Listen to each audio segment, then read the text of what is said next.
miss you. Ba? Berto? Mahal? Kalokohan na ba, ka? Anong skandal? Igil ka Baing yan? Baing yan? na tayo, may... Berto! Tapin mo na lang. Berto! Ka nga dito? Report! Yan! Pa yan ha? Ako? Emma? Wala na. Daw po ako. Ano na yung mga gamit? Ano ba, Berto? Berto! Huwag mo hili ko!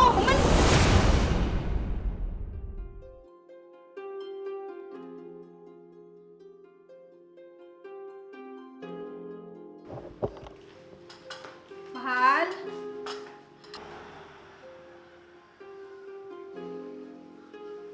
Luto na yung pagkain natin. Kain na tayo.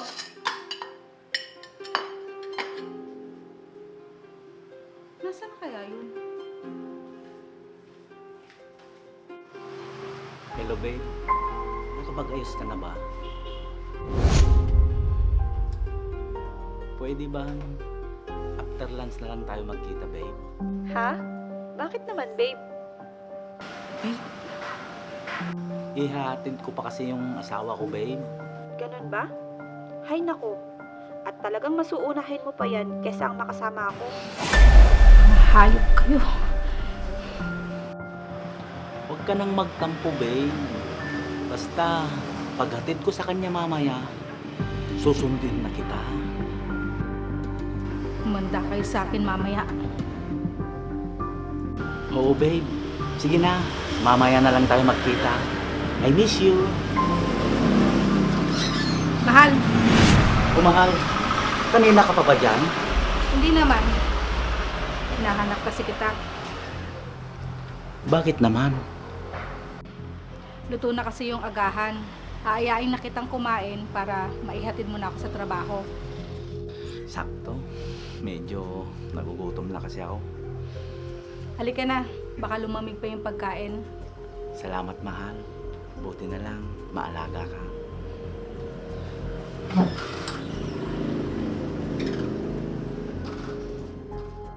Aalagaan kita ngayon, pero hindi mo alam kung anong naghihintay sa inyo ng babae mo mamaya. Mahal, matagal ka pa ba? Eto na! Bakit ka ba nagmamadali? Ikaw lang naman itong inaalala ko. Talaga lang ha? Ano, ready ka na? Eh ikaw, ready ka na ba? Wala. Sige, halika na, tara na.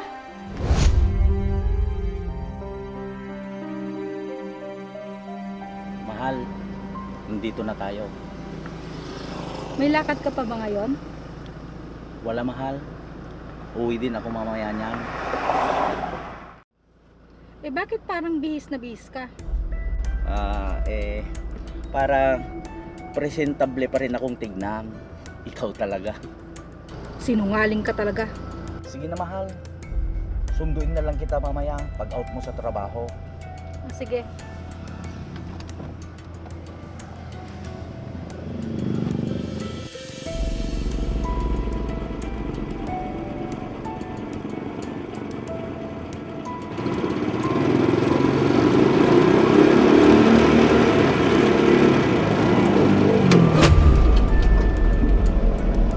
Mama, sundan niyo po yung puting kotse.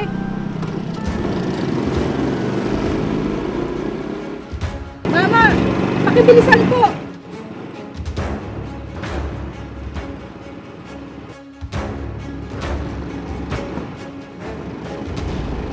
Pakibilisan po, Mama.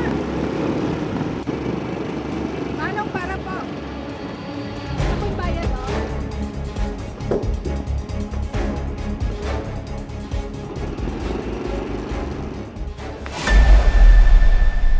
Babe, Nandyan ka na pala. Bakit ang tagal mo? Kanina pa ako naghihintay dito. pasensya ka na, babe. Naghatid pa kasi ako sa asawa ko. Ay nako. Kailan mo ba kasi hihiwalay niyang asawa mo? Babe, kunting tis na lang. Maghanap pa lang ako ng pagkakataon.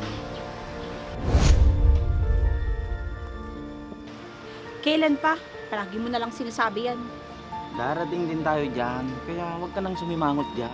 Talaga ba, Berto? Mahal?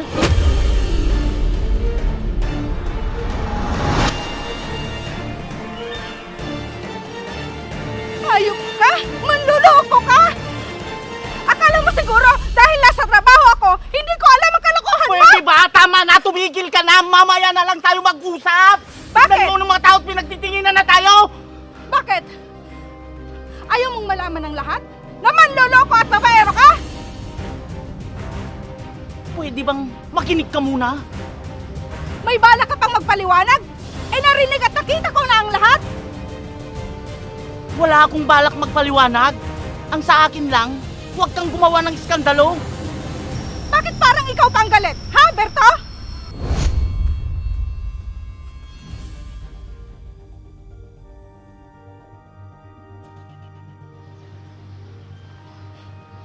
Ang kapal din naman ang mukha mong babae ka? Ha? Tumigil ka na! Aba? At pinagtatanggol mo pa yung babaeng yan? Oo, mates. Anong ibig mo sabihin, Berto? Total naman, alam mo na ang lahat. Kaya hindi na ako nahihirapan pang sabihin sa'yo.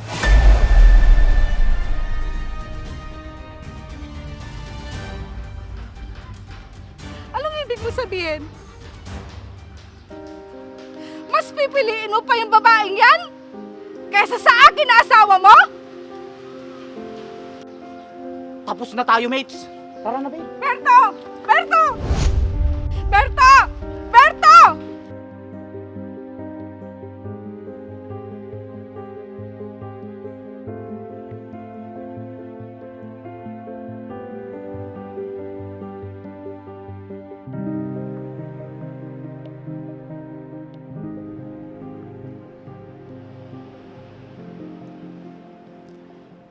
Ba't ayaw mo sagutin?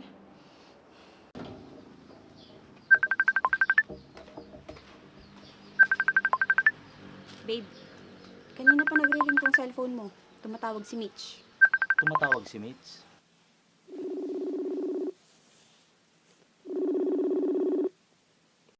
Hayaan mo siya. Makikiusap lang yan na balikan ko daw siya. Sige na, babe. Sagutin mo na. Total, kakausapin mo rin naman siya tungkol sa annulment nyo, di ba? Sige na, babe. Sige na. At ipagtitimpla muna kita ng kape.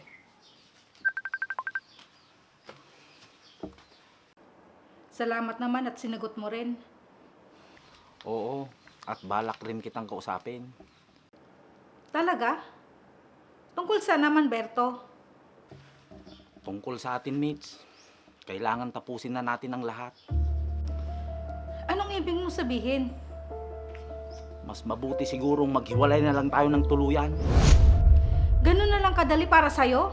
Lahat ng pinagsamahan natin? Matagal na akong hindi masaya sa relasyon natin. Hindi ka masaya? O mas masaya ka lang talaga sa babaeng yan? Huwag mo nga siyang idamay dito. Eh bakit hindi? Siya ang dahilan kung bakit nasira ang pamilya natin. Mates, tapos na tayo. Mas mabuting tanggapin mo na lang. Hindi. Hindi ko kaya, Berto. Mahal na mahal kita. Hindi na kita mahal, mates. Berto, huwag mong sirain ang pamilya natin. Handa kitang tanggapin ulit. Tama na, mates. Hindi na ako babalik sa'yo. Nakikiusap ako sa'yo, Berto. Sige na, mates. Saka na lang tayo mag-usap kapag handa ka na. Berto! Berto!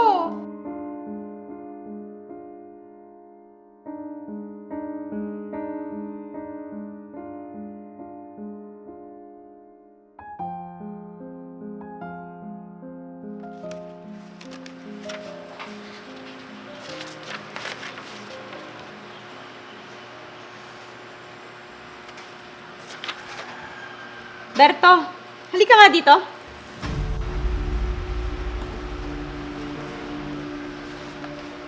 Bakit po, ma'am? Bakit ganito yung mga pinasa mong monthly report? May problema po ba sa report, ma'am? Oo, Berto. Ang daming mali at hindi ko maintindihan.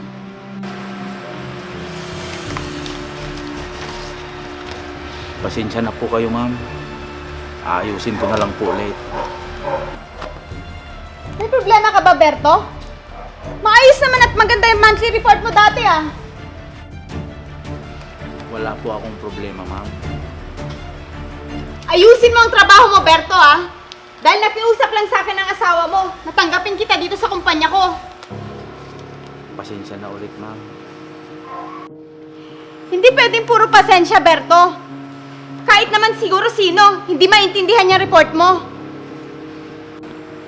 Sige na, Berto. Ayusin mo na yung trabaho mo.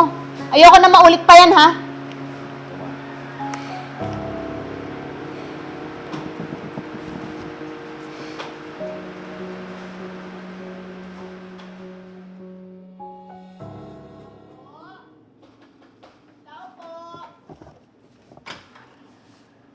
Oh, Ruby, halika, tuloy ka. Anong ginagawa mo dito? Pumunta ako dito kasi isang linggo ka na hindi nagpaparamdam sa group chat natin. Pag tinatawagan naman kita, hindi ka sumasagot.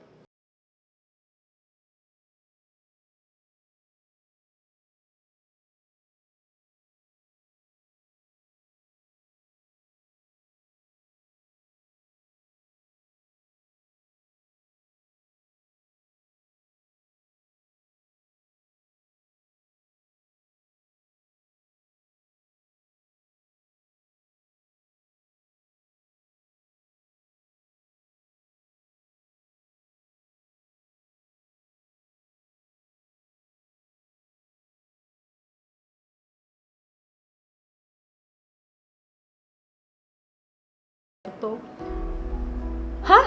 Anong wala na? pinagpalit niya na ako sa ibang babae. Ang kapal naman ng mukha niya.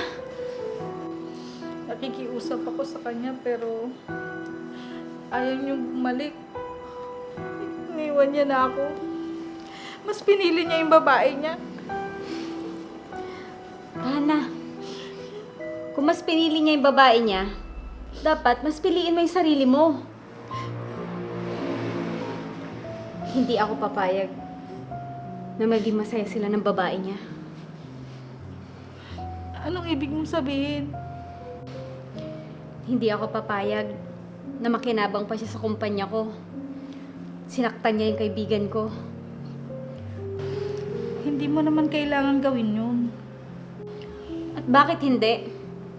Kundi dahil sa'yo, hindi ko naman siya tatanggapin sa kumpanya ko. Nakiusap ka lang. Wala naman siyang natapos. At isa pa, akala mo ba hindi ko alam na ikaw din ang gumagawa sa mga monthly report niya? Pero Ruby, Tama na, Mitch. Pag hindi niya naipasa yung monthly report niya bukas, tatanggalin ko na siya.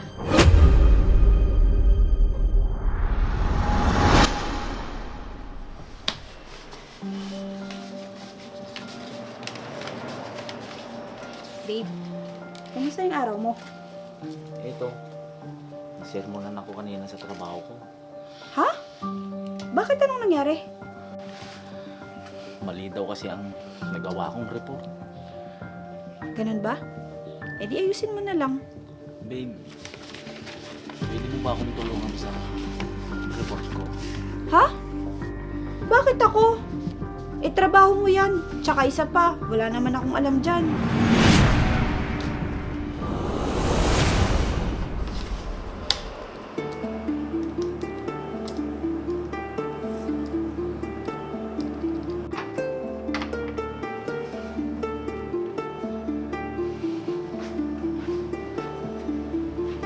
Mahal,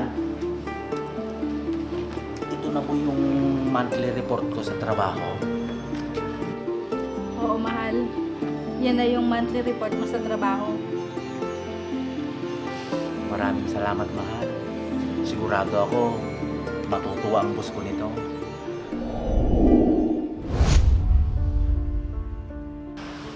Babe, kung gusto mo, ipaghanda na lang kita ng merienda. Sige, babe, salamat.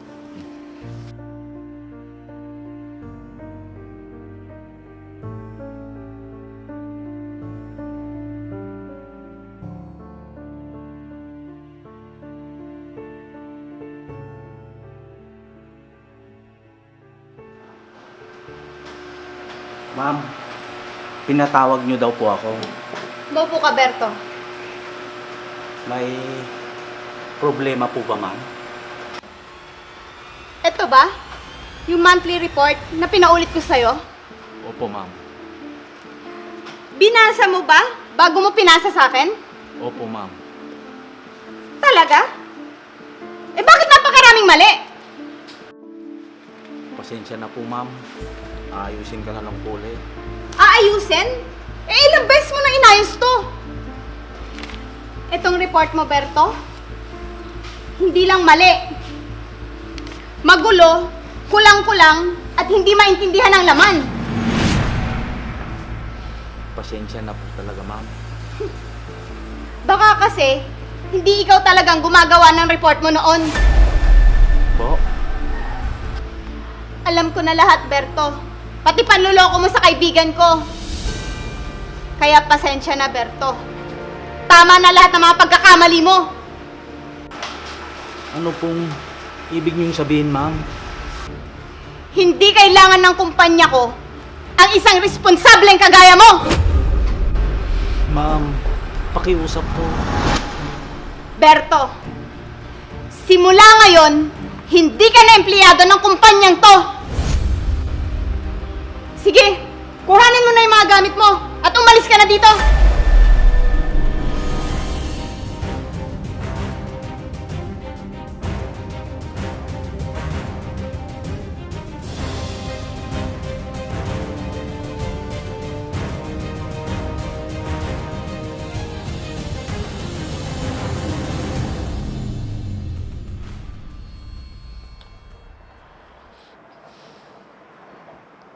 Umaga na ah.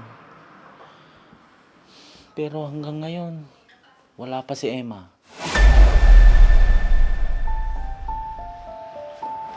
Oh, Emma. Bakit ngayon ka lang? Oh, ano naman ngayon? Umaga na, Emma. Saan ka ba galing? Bakit? Kailangan ko pa bang ipaalam sa'yo lahat ng gagawin ko? Ikaw lang naman ang inaalala ko. Nag-aalala? O baka naman natatakot ka lang na maghanap ako ng iba. Bakit ganyan ka ba sumagot? Pagod ako, Berto. Ayoko makipag-usap ngayon. Sandali, Emma. Ilang beses na nangyayari to na inuumaga ka na ng uwi. Ano ba? Bakit? May iba ka na ba?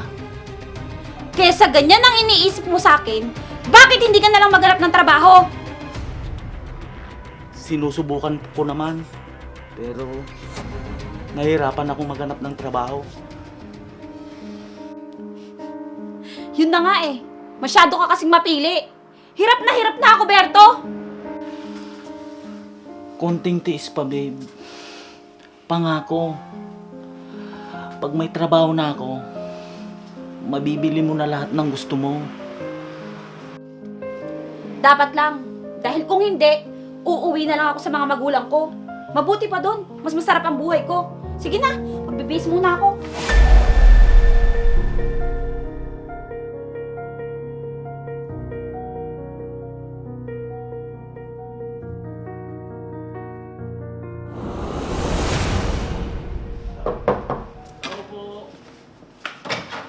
Berto? Ano ginagawa mo dito? Sana kitang makausap. Tungkol saan? Gusto kong humingi ng tawad sa mga ginawa ko sa'yo. Nagkamali ako, mates. Para saan pa? Ang paghingi mo ng tawad? Gusto kong ayusin ang lahat, mates. Ayusin? Wala ka nang aayusin, Berto! Dahil maayos ng buhay ko! Mates, mahal. Huwag mo nga akong tawaging mahal dahil wala kang karapatan!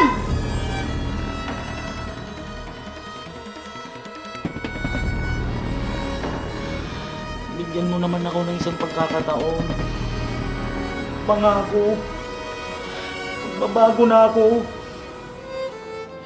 Berto, ano bang nangyayari sa'yo?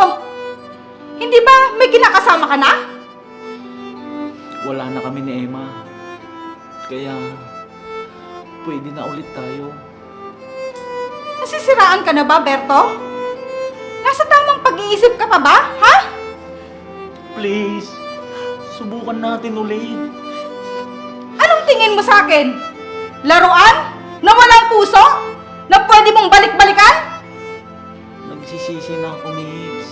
Please. Patawarin mo ako. Huwag mo akong lalapitan!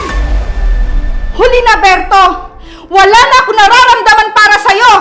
Kaya kahit anong pagmamakaawa ang gawin mo, hinding-hindi na kita babalikan pa! Iniwan mo ako, nawalan ako ng asawa, pero hinding-hindi ko hahayaan na mawalan ako ng respeto sa sarili ko!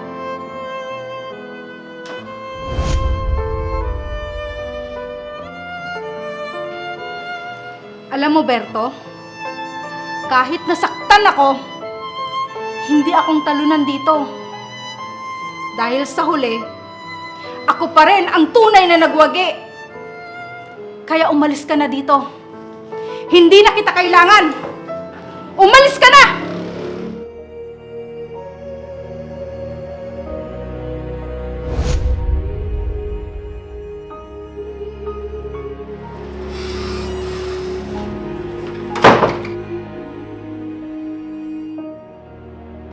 Ang pagtataksil ay sumisira sa tiwala at relasyon. Ngunit, ang taong marunong bumangon mula sa sakit at piliin ang sarili ay ang tunay na nagwagi sa huli.